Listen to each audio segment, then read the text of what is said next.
According to the book Forgotten Genesis written by Radu Cinamar, more than 25,000 years ago, in Egypt, where the Nile flows into the Mediterranean Sea, there were two huge lion-shaped statues.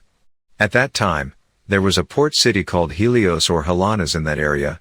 The Nile Delta existed only in its infancy, and the Mediterranean Sea was smaller than it is today.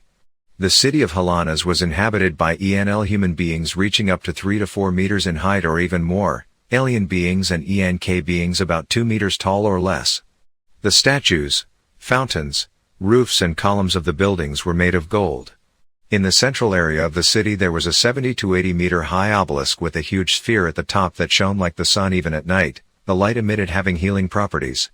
At the time of Atlantis sinking about 13,500 years ago, the city of Helios was already partially covered by sand and water. Immediately after the sinking of Atlantis, the construction of the pyramids on the Giza Plateau in Egypt began. At that time one of the two giant lions had disappeared under sand and water, and the other was leaning and partially covered.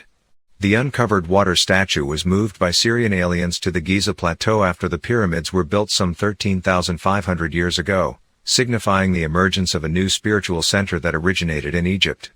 Thus, although the Sphinx is estimated to be at least 25,000 years old, its subsequent move to the Giza Plateau makes it younger than the pyramids. What we see today as the Sphinx of Egypt is the result of a later alteration, following a fierce war between various alien factions, which severely damaged the original carving.